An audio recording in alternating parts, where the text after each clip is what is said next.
ಕರ್ನಾಟಕ ರಾಜ್ಯದ ಎಲ್ಲ ಭಾವಿ ಶಿಕ್ಷಕರಿಗೆ ನಮಸ್ಕಾರ. ಸ್ಪರ್ಧಾಕಾಶ ಅಕಾಡೆಮಿಗೆ ತಮ್ಮೆಲ್ಲರಿಗೂ ಸ್ವಾಗತ. ಏನು ಟೀಚರ್ಸ್ ರಿಕ್ರೂಟ್ಮೆಂಟ್ ಆಗಿದೆ, ಇದರಲ್ಲಿ ಸಾಕಷ್ಟು ಲೋಪದೋಷಗಳು ಕಂಡು ಬರ್ತಾ ಇದೆ. ಕೇವಲ 45 ದಿನದಲ್ಲಿ ಎಕ್ಸಾಮ್ ಬರೀಬೇಕು ಅಂತಂದರೆ ಅದು ತುಂಬ ಏನಪ್ಪ ಅಂದರೆ ಕಷ್ಟ ಆಗ್ತಿದೆ. ಮುಖ್ಯವಾಗಿರ್ತಕ್ಕಂಥ ವಿಚಾರ ಏನು ಅಂತಂದರೆ, ಸರ್ಕಾರ ಈಗಾಗಲೇ ಎಲ್ಲ ಒಂದು ರಿಕ್ರೂಟ್ಮೆಂಟ್ಗೆ 5 ವರ್ಷ ಏಜನ್ನು ಆ್ಯಡ್ ಮಾಡಿದೆ. ಹಾಗೆ ಶಿಕ್ಷಣ ಇಲಾಖೆ ಮಾಡಬೇಕಾಗಿತ್ತು. ಪ್ರಶ್ನೆ ಮಾಡ್ತಾ ಹೋದರೆ ಅವರು ನಾವು ಯಾವುದೇ ಒಂದು 1977 ಬೇಸ್ ಆಧಾರವಾಗಿ ಇಟ್ಕೊಳ್ತೀವಿ ಅಂತೇಳಿ ಹೇಳಿ ಅದಕ್ಕೆ ಪ್ಲಸ್ ಪೈಯನ್ನು ಮಾಡಿರ್ತಕ್ಕಂಥದ್ದು. ಹಾಗಾಗಿ ಈಗಿರ್ತಕ್ಕಂಥ ರಿಕ್ರೂಟ್ಮೆಂಟ್ಗೆ 5 ವರ್ಷ ಏಜು ಸಡಿಲಿಕ್ಕೆ ಅವರು ಕೊಟ್ಟಿಲ್ಲ. ಯಾರೂ ಆತಂಕ ಪಡಬೇಡ್ರಿ. ನಾನು ಈ ಮೂಲಕ ಹೇಳುವಂಥದ್ದು ಏನು ಅಂತಂದರೆ, ಖಂಡಿತ 5 ವರ್ಷ ಏಜು ಎಕ್ಸ್ಟೆಂಡ್ ಆಗೇ ಆಗುತ್ತೆ.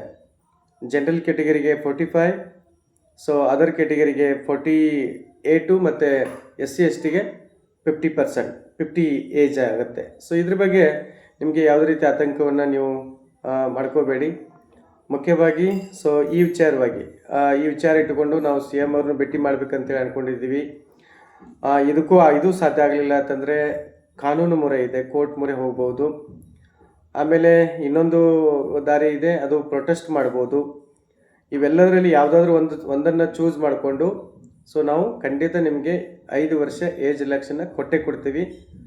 ಯಾರೂ ಗಾಬರಿಯಾಗಿ ಆತಂಕ ಮತ್ತೇನೋ ಅಂದರೂ ಒಂದು ಅನಾಹುತ ಮಾಡ್ಕೊಂಡುಬೇಡಿ. ಯಾಕಂದರೆ ನಿನ್ನೆ ಮೊನ್ನೆಯಿಂದ ಕಾಲುಗಳನ್ನು ನೋಡಿದರೆ ಸೊ ಭಾಳಷ್ಟು ಏನಪ್ಪ ಅಂದರೆ ನನಗೆ ಭಯ ಬರ್ತಾ ಇದೆ. ಯಾಕಂತಂದರೆ ನಾವು ಹಂಗೆ ಮಾಡ್ಕೋತೀವಿ, ಹಿಂಗೆ ಮಾಡ್ಕೋತೀವಿ, ನಮ್ಮ ಭವಿಷ್ಯ ಇತ್ತು ಅಂತೇಳಿ ನೀವೆಲ್ಲ ಫೋನ್ ಮಾಡ್ತಾಯಿದ್ರಿ.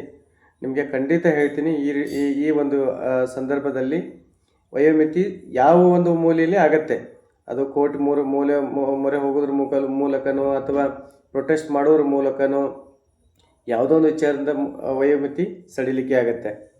ಇನ್ನು ನೆಕ್ಸ್ಟ್ ಬರ್ತಕ್ಕಂಥ ವಿಚಾರ ಏನು ಅಂತಂದರೆ, ಸಮಯ ಭಾಳ ಕಡಿಮೆ ಇದೆ. ಎಲ್ರಿಗೂ ಏನಪ್ಪ ಅಂದರೆ ಸಮಯ ತುಂಬ ಏನಪ್ಪ ಅಂದರೆ ಕಡಿಮೆ ಇರೋದರಿಂದ ಕನಿಷ್ಠ ಒಂದು 2-3 ತಿಂಗಳ ಅವಕಾಶ ಬೇಕೇ ಬೇಕು. ಯಾಕಂದರೆ ಅವರು ಕೊಟ್ಟಿರ್ತಕ್ಕಂಥ ಒಂದು ಸಿಲೆಬಸ್ಸಲ್ಲಿ ತುಂಬ ಸಿಲೆಬಸ್ ಇರೋದರಿಂದ ಅಟ್ಲೀಸ್ಟ್ ಒಂದು ಸಲ ಕನ್ನಡ ಸಲ ಕ್ಲಾಸ್ಲಿಕ್ಕಾದ್ರೂ ಏನಪ್ಪ ಅಂದರೆ ಬೇಕಾಗತ್ತೆ. ಹಾಗಾಗಿ ಅದಕ್ಕೂ ನೀವು ಏನಪ್ಪ ಅಂದರೆ ಆತಂಕ ಪಡಬೇಡಿ. ಯಾಕಂದರೆ ಈಗ ಆಲ್ರೆಡಿ ಸಾಕಷ್ಟು ಜನ ಸ್ಟೇ ಮಾಡ್ತೀವಿ, ಅಲ್ಲಿ ಮಾಡ್ತೀವಿ, ಇದು ಮಾಡ್ತೀವಿ ಅನ್ನೋ ಥರ ಖಂಡಿತ ಈ ರಿಕ್ರೂಟ್ಮೆಂಟು ಸ್ಟೇ ಆಗೇ ಆಗುತ್ತೆ. ಅದಕ್ಕೆ ಸ್ಟೇ ಆಗೈತೆ ಅಂತೇಳಿ ಯಾರೂ ಅದಕ್ಕೆ ಆತಂಕ ಪಡ್ಕುವಂಥದ್ದು ಬೇಡ. ಖಂಡಿತ 2-3 ತಿಂಗಳು ಏನೈತಲ್ಲ ಸಮಯಾವಕಾಶ ಸಿಗುತ್ತಲ್ಲ ನಿಮಗೆ, ಸೊ ನೀವು ಆ ಸಮಯಾವಕಾಶವನ್ನು ಸದುಪಯೋಗ ಮಾಡಿಕೊಂಡು ಸ್ಟಡಿ ಕಡೆ ಗಮನ ಕೊಡಿ. ಇನ್ನು ವಯೋಮಿತಿ ಹೆಚ್ಚಿಗೆ ಆಗಬೇಕು ಅಂತಂದರೆ ನಾವು ಎಲ್ಲಿ ಕರಿತೀವಿ, ನೀವು ಅಲ್ಲಿ ಬರಲಿಕ್ಕೆ ಸಿದ್ಧತೆ ರೆಡಿ ಇದ್ದರೆ ಮಾತ್ರ ವಯೋಮಿತಿ ಹೆಚ್ಚಿಗೆ ಆಗಲಿಕ್ಕೆ ಸಾಧ್ಯ ಆಗುತ್ತೆ. ಇನ್ನು ಪೋಸ್ಟ್ಗಳ ಸಂಖ್ಯೆ ಈಗ PSTR, ಆಮೇಲೆ ಸೈನ್ಸು ಸಬ್ಜೆಕ್ಟ್ ಇದು ಇಂಗ್ಲೀಷ್ ಪೋಸ್ಟು, ಒಂದೊಂದು ಜಿಲ್ಲೆಗೆ ಇಂಗ್ಲೀಷ್ ಪೋಸ್ಟ್ಗಳಿಲ್ಲ. ಆಮೇಲೆ ಸೋಷಿಯಲ್ ಸೈನ್ಸ್ ಪೋಸ್ಟ್ಗಳು ಕಡಿಮೆ ಇದ್ದಾವೆ. ಆಮೇಲೆ ಇನ್ನೂ 10 ಹಲವು PM ಪೋಸ್ಟ್ ಇಲ್ಲ, ಹಿಂದಿ ಪೋಸ್ಟ್ ಇಲ್ಲ, ಆಮೇಲೆ ಉರ್ದು ಇಲ್ಲ. ಇವೆಲ್ಲವೂ ಏನಪ್ಪ ಹತ್ರ ಫಿಲಪ್ ಆಗಬೇಕು. ಇದಕ್ಕೆ ಸಂಬಂಧಪಟ್ಟಂತೆ ಒಂದು ಪ್ಲ್ಯಾನನ್ನು ಯೋಜನೆಯನ್ನು ಹಾಕ್ಕೊಂಡಿದ್ದೀವಿ. ಸೊ ನೋಡೋಣ ಅದು ಯಾವ ರೀತಿ ಆಗತ್ತೆ ಅನ್ನುವಂಥದ್ದು. ಅದಕ್ಕೂ ಸಹ ಏನಪ್ಪ ಅಂತಂದ್ರೆ ತಮ್ಮ ಒಂದು ಸಪೋರ್ಟು ಬೆಂಬಲ ಇರಬೇಕಾಗತ್ತೆ. ಬೆಂಬಲ ಅಂತಂದರೆ ನಾವೇನು ನಿಮಗೆ ಅದನ್ನೇ ಇದನ್ನು ಮಾಡಿರಿ ಅಂತ ಹೇಳಂಗಿಲ್ಲ. ಯಾವುದಾದ್ರೂ ಒಂದು ಪ್ರೊಟೆಸ್ಟು ಅಥವಾ ಏನಾದರೂ ಒಂದು ಭೇಟಿ ಮಾಡೋದು ಇದೇನಾದರೂ ಇದ್ದರೆ ಖಂಡಿತ ನೀವು ಬರಬೇಕಾಗತ್ತೆ. ಆ ಒಂದು ಸಂದರ್ಭದಲ್ಲಿ ಅಂದಾಗ ಮಾತ್ರ ಅದು ಯಶಸ್ವಿ ಆಗಲಿಕ್ಕೆ ಸಾಧ್ಯ ಆಗುತ್ತೆ. ಇನ್ನು ಸಾಕಷ್ಟು ಕರೆಗಳನ್ನ ಮಾಡ್ತಾಯಿದ್ರಿ. ಬೆಳಗ್ಗೆಯಿಂದ ಯಾವ ಕರೆಗಳನ್ನ ನಾವು ಪಿಕ್ ಮಾಡಿಲ್ಲ. ಮುಖ್ಯವಾಗಿ ಡಾಕ್ಯುಮೆಂಟ್ಗೆ ಸಂಬಂಧಪಟ್ಟಂತೆ ಒಂದು ಕಂಪ್ಲೀಟ್ ಆಗಿರ್ತಕ್ಕಂಥ ವಿಡಿಯೋವನ್ನು ನಾನು ಸದ್ಯದಲ್ಲೇ ಮಾಡ್ತೇನೆ. ನಾಳೆ ಅಥವಾ ನಾಡಿದ್ದು ನಿಮಗೆ ಕಂಪ್ಲೀಟ್ ಆಗಿರ್ತಕ್ಕಂಥ ಡಾಕ್ಯುಮೆಂಟು. ಇನ್ನೊಂದಿಷ್ಟು ಗೊಂದಲದಾವ ಮೇಡಮ್ ಅವರು, ರಶ್ಮಿ ಮಹೇಶ್ ಮೇಡಮ್ ಅವ್ರನ್ನ ಕೇಳಿ ಇದಕ್ಕೆ ಏನು ಡಿಸಿಷನ್ ಬರೀ ಅಂದರೆ ಇಲ್ಲಿ ನಾವು ಏನೋ ಒಂದು ಹೇಳಿ ಅಲ್ಲೊಂದು ಏನೋ ಆಗಬಾರ್ದು. ನಾಳೆ ಅದಕ್ಕೆ ರಶ್ಮಿ ಮಹೇಶ್ ಮೇಡಮ್ ಅವ್ರನ್ನ ಕೇಳಿ ಅದನ್ನು ಕ್ಲಾರಿಫಿಕೇಷನ್ ಮಾಡಿಕೊಂಡು ನಿಮಗೆ ಡಾಕ್ಯುಮೆಂಟ್ ಬಗ್ಗೆ ಕಂಪ್ಲೀಟ್ ಆಗಿರ್ತಕ್ಕಂಥ ಒಂದು ವಿಡಿಯೋವನ್ನು ನಿಮಗೆ ಮಾಡ್ತೀನಿ. ಆ ಪ್ರಕಾರವಾಗಿ ತೆಗೆಸ್ಕೊಳ್ಳಿ. ಮತ್ತು ಈಗ ಗಡಿಬಿಡಿಯಲ್ಲಿ ಆತುರಲ್ಲಿ ಏನೂ ಮಾಡೋಕ್ಕೆ ಹೋಗಬೇಡಿ ದಯಮಾಡಿ. ಯಾಕಂದರೆ ಇದು ರಿಕ್ರೂಟ್ಮೆಂಟ್ ಇನ್ನೂ ಏನಪ್ಪ ಅಂತಂದ್ರೆ ಮುಂದೆ ಹೋಗುವಂಥ 99% ಸಾಧ್ಯತೆ ಇದೆ ಖಂಡಿತ. ಯಾಕಂದರೆ ಇಲ್ಲಿ ಯಾರಿಗೂ ಜಸ್ಟಿಸ್ ಅನ್ನುವಂಥದ್ದು ಸಿಕ್ಕಿಲ್ಲ, ನ್ಯಾಯ ಅನ್ನುವಂಥದ್ದು ಸಿಕ್ಕಿಲ್ಲ. ಒಂದಿಷ್ಟು ಪೋಸ್ಟ್ಗಳಿಲ್ಲ, ಸಮಯ ಇಲ್ಲ, ಆಮೇಲೆ ವಯೋಮಿತಿ ಹೆಚ್ಚಿಗೆ ಆಗಿಲ್ಲ, ಆಮೇಲೆ ಇನ್ನೂ ಹಲವಾರು ಸಮಸ್ಯೆಗಳಿದ್ದಾವೆ. ಯಾರೂ ಆತಂಕ ಪಡಬೇಡ್ರಿ, ಪ್ಯಾನಿಕ್ ಆಗಬೇಡ್ರಿ. ಸುಮಾರು ಜನ ಫೋನ್ ಮಾಡ್ತಾಯಿದ್ರಿ, ಅನಾವಶ್ಯಕವಾಗಿ ಫೋನ್ ಮಾಡೋಕ್ಕೆ ಹೋಗ್ಬೇಡ್ರಿ ದಯವಿಟ್ಟು. ಅದೊಂದು ಭಾಳ ಸಮಸ್ಯೆ ಆಗಿಬಿಟ್ಟಿದೆ ನಮಗೆ. ಆಮೇಲೆ ಡಾಕ್ಯುಮೆಂಟ್ಗಳು ವಿಚಾರ ಇಟ್ಕೊಂಡು ಪದೇ ಪದೇ ಫೋನ್ ಮಾಡ್ತೀರಿ. ಡಾಕ್ಯುಮೆಂಟ್ ಬಗ್ಗೆ ಒಂದು ಕಂಪ್ಲೀಟ್ ಆಗಿರ್ತಕ್ಕಂಥ ವಿಡಿಯೋನ ನಾನು ನಾಳೆ ಏನಪ್ಪ ಅಂದರೆ ನಿಮಗೆ ಮಾಡಿ ಹಾಕುವಂಥ ಪ್ರಯತ್ನ ಮಾಡ್ತೀನಿ. ಇನ್ನು ಅಪ್ಲಿಕೇಶನ್ ಸ್ಟಾರ್ಟ್ ಆಗಿದೆ. ಆಮೇಲೆ ಕನ್ನಡ ಮಾಧ್ಯಮ, ರೂರಲ್ಲು, ಆ ನಮೂನೆ ಈ ನಮೂನೆ ಅಂತ ಹೇಳ್ತಾಯಿದ್ರಿ. ಅದ್ರ ಬಗ್ಗೆನೂ ಸಹ ಏನಪ್ಪ ಅಂದರೆ ಮಾಡ್ತೀನಿ.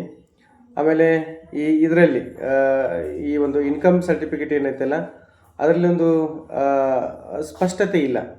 ಅದನ್ನು ಏನಪ್ಪ ಅಂದರೆ ಮೇಡಮ್ ಅವ್ರನ್ನ ಕೇಳಿಬಿಟ್ಟು ನಾನು ನಿಮಗೆ ಕಂಪ್ಲೀಟ್ ಆಗಿರ್ತಕ್ಕಂಥ ಅಪ್ಡೇಟನ್ನು ನಿಮಗೆ ಕೊಡ್ತೀನಿ. ಅಲ್ಲಿವರೆಗೆ ನೀವ್ಯಾರು ಏನಪ್ಪ ಅಂದರೆ ಆರಾಮಾಗಿ ಕೂಲಾಗಿ ಇರ್ರಿ. ನೆಕ್ಸ್ಟ್ ಖಂಡಿತ ಅದ್ರ ಬಗ್ಗೆ ಒಂದು ವಿಡಿಯೋ ಮಾಡ್ತೀವಿ. ಮತ್ತು ಮುಂದಿನ ಒಂದು ಹೋರಾಟ ಅಥವಾ ಮುಂದೆ ಒಂದು ಪ್ಲ್ಯಾನನ್ನು ಏನು ಮಾಡಬೇಕು ಅಂತೇಳಿ ವಿಚಾರ ಮಾಡ್ತಾಯಿದ್ದೀವಿ. ನಾಳೆ ನಾಡಿದ್ದು ನಿಮಗೆ ಕಂಪ್ಲೀಟ್ ಆಗಿರ್ತಕ್ಕಂಥ ಅಪ್ಡೇಟನ್ನು ನಾನು ಕೊಡ್ತೀನಿ. ಅಲ್ಲಿವರೆಗೆ ತಾವೆಲ್ಲರೂ ಏನಪ್ಪ ಅಂದರೆ ಶಾಂತ ರೀತಿಯಿಂದ ವರ್ತನೆ ಮಾಡಿ. ದಯಮಾಡಿ ಕರೆ ಮಾಡೋಕ್ಕೆ ಹೋಗಬೇಡಿ. ಯಾಕಂದರೆ ಕಿರಿಕಿರಿ ಆಗ್ತಾಯಿದೆ ಅಷ್ಟೇ, ಮತ್ತೇನಿಲ್ಲ. ಕರೆಗಳನ್ನ ಪಿಕ್ ಮಾಡಿ ಮಾಡಿ ಮಾಡಿ ಹುಷಾರು ತಪ್ತಾಯಿದೆ. ದಯವಿಟ್ಟು ಏನಪ್ಪ ಅಂದರೆ ಕರೆ ಮಾಡೋಕ್ಕೆ ಹೋಗಬೇಡಿ. ನಿಮ್ಮ ಎಲ್ಲ ಸಮಸ್ಯೆಗಳಿಗೆ ನಾನು ಸ್ಪಂದಿಸ್ತೀನಿ. ಕೆಳಗಡೆ ಟೆಲಿಗ್ರಾಮ್ ಗ್ರೂಪ್ ಇದೆ, ವಾಟ್ಸಪ್ ಗ್ರೂಪ್ ಇದೆ. ಸ್ಟಡಿ ಕಡೆ ಗಮನ ಕೊಡಿ. ಸ್ಪರ್ಧಾಕಾಸಿ ಅಕಾಡೆಮಿಯಲ್ಲಿ MCQ ಬ್ಯಾಚು ಲೈವ್ ಇದೆ, ಥಿಯರಿ ಕ್ಲಾಸ್ ಇದೆ. ಟೆಸ್ಟ್ ಸೀರೀಸ್ಗಳನ್ನ ನೆಕ್ಸ್ಟ್ ಸಂಡೇಯಿಂದ ಟೆಸ್ಟ್ ಸೀರೀಸ್ಗಳನ್ನ ಸ್ಟಾರ್ಟ್ ಮಾಡ್ತಾಯಿದ್ದೀವಿ ಎಲ್ಲ ಒಂದು ಕೋರ್ಸಿಗೆ. ನೀವು ಅಲ್ಲಿ ಜಾಯ್ನ್ ಆಗ್ಬೋದು. ಪ್ಲೇಸ್ಟೋರಿಗೆ ಹೋಗಿ ನಮ್ಮ ಆ್ಯಪ್ ಇದೆ, ಆ್ಯಪನ್ನು ರಿಜಿಸ್ಟ್ರೇಷನ್ ಮಾಡ್ಕೊಳ್ಳಿ. ಮತ್ತು ನಮ್ಮ ಸ್ಪರ್ಧಾಕಾಸಿ ಅಕಾಡೆಮಿಯಿಂದ ಪ್ರಪ್ರಥಮ ಬಾರಿಗೆ ಒಂದು ಪುಸ್ತಕ ಬಿಡುಗಡೆಯಾಗಿದೆ. ಭಾಳ ಅದ್ಭುತವಾಗಿರ್ತಕ್ಕಂಥ ಕರ್ನಾಟಕದಲ್ಲಿ ಮೊದಲ ಬಾರಿಗೆ ಕ್ಯಾಪ್ಸೂಲ್ ಪುಸ್ತಕ ಬಿಡುಗಡೆ ಆಗಿದೆ. ನಿಮಗಾಗಿ ಗಣಿತದಲ್ಲಿ ಹೆಚ್ಚು ಸ್ಕೋರ್ ಮಾಡಬೇಕು ಅನ್ನೋವಂಥವ್ರು ಆ ಬುಕ್ಕನ್ನು ಖರೀದಿ ಮಾಡ್ಕೊಳ್ಳಿ. ನಿಮಗೆ ಹೆಲ್ಪ್ಫುಲ್ ಆಗುತ್ತೆ. Thank you so much.